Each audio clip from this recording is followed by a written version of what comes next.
Qué bien, muy bien, muy bien. Seferino Reato, buen día, ¿cómo te va?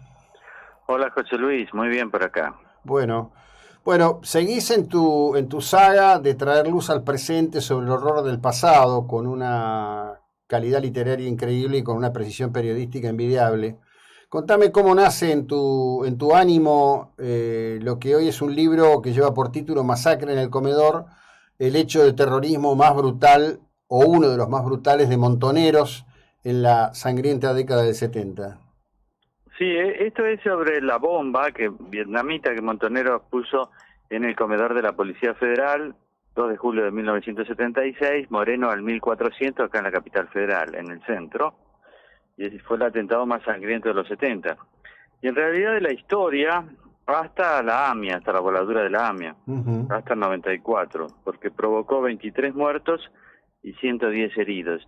Y es un hecho que, como ocurrió durante el gobierno militar, y bueno, fue un hecho tomado por la gente como un hecho terrorista.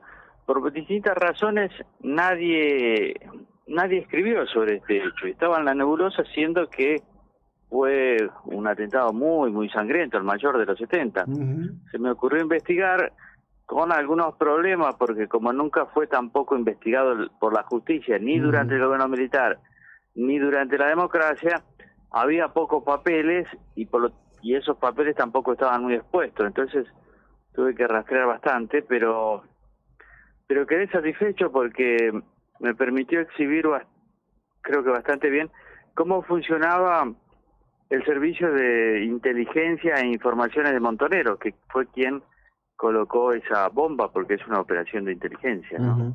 Bueno, y ahí aparece Rodolfo Walsh, ¿no? Casi una suerte de Ya, ícono intocable de la uy, progresía periodística. me imagino cómo estarán en Mar del Plata, Mm. en la universidad, de contentos con esto, pero la verdad que Walsh era un periodista, escritor muy conocido, famoso en los 70, ¿no? Ujú.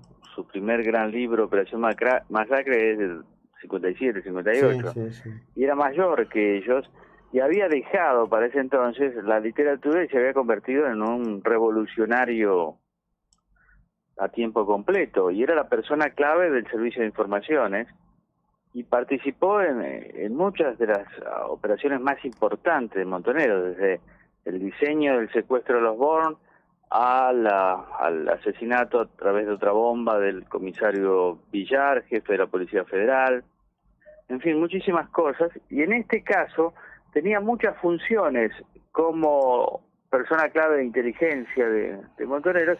Una era coordinar a los infiltrados en la policía y en las Fuerzas Armadas. Ujú.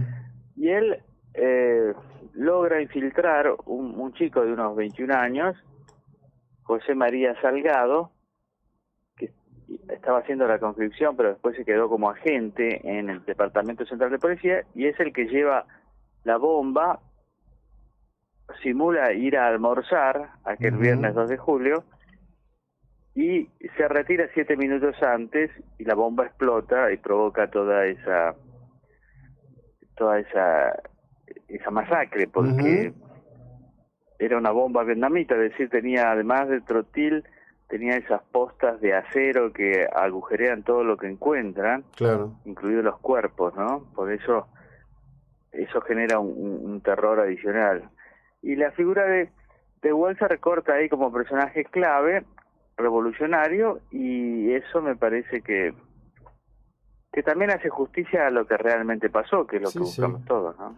Bueno, sí, digamos, estamos en un curso en donde vos has hecho una enorme contribución y la mantenés con este libro, de poder recuperar en un texto periodístico fundado en datos y en hechos una memoria colectiva que fue ocultada por negligencia, por indiferencia, por sentido de culpa, creo que concurren demasiadas cosas. Esto que vos decías, por ejemplo, vos fíjate que ese hecho, es decir, el atentado contra esta central de la policía, no se investigó nunca, digamos, el expediente judicial prácticamente no prosperó. Es muy parecido en términos de lo que ocurría a lo que fue en su momento el asesinato de Piantoni acá en Mar del Plata. Digamos, hay toda una historia posterior, en donde hay mucho relato, mucha mentira y mucho cuento en relación a lo que ocurrió después del asesinato de Piantoni, pero el asesinato de Piantoni nunca fue investigado y nunca se supo quiénes tomaron la decisión y por qué fueron a ejecutarlo en la vía pública de Mar del Plata, ¿no? Es bastante curioso eso, porque en general los hechos cometidos por las organizaciones armadas no tienen investigaciones importantes en el plano judicial en líneas generales. Y tampoco son investigaciones completas, ¿no? Digo, me parece que se trata de... Bueno, hay un relato oficial, ¿no? Sí, Y también sí, la sí. justicia depende mucho del gobierno de turno. Está muy instalado el relato de los jóvenes idealistas o militantes que no cometían hechos de sangre. Y entonces es muy difícil ir contra eso porque hay usinas que permanentemente eh, despiden ese relato, ¿no? Ujú. Las universidades son un ejemplo, las universidades públicas en su mayoría, en las carreras de periodismo, por ejemplo, Walsh es un santón, y a mí me parece que bien que lo sea desde el punto de vista de periodista y escritor. A mí me encanta cómo escribe. Lo que pasa es que hay que decir todo, porque si no siempre estamos Claro, con esta ridiculez que tenés media docena de biografías de Walsh y todos eluden los años montoneros, y claro. cuando los tratan por arriba y dicen, por ejemplo, bueno, es muy difícil dilucidar en qué actividades, operaciones participó Walsh. Bueno, se supone que si te pones a escribir sobre Walsh deberías informarnos algo, ¿no? Bueno, yo creo Pero perdón, creo que eso hace la diferencia entre un trabajo periodístico y un trabajo de propaganda, digamos. La eliminación de los hechos hace que lo que sería periodístico termine siendo propaganda.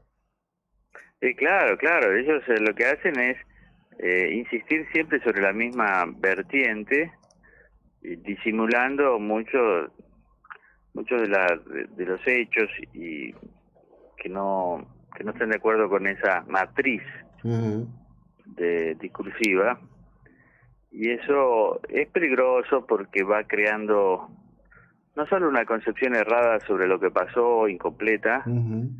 sino también una forma de aproximarse al presente que es muy equivocada, Sí, sí. porque ahí surgen esta gente que siempre trata de aplicar las mismas recetas ya recontra fracasadas en todos lados, fracasaron en todo el mundo y nosotros seguimos, ¿no? Y los reflejos que ellos tienen, esos reflejos setentistas, se deben, me parece, a que en el relato, en el aspecto cultural, han ganado, y bueno, pero eso los convierte a ellos en víctimas también, porque como se terminan creyendo la mentira, le sale un problema con la inflación, control de precio, Empresa Nacional de Alimentos, ¿no?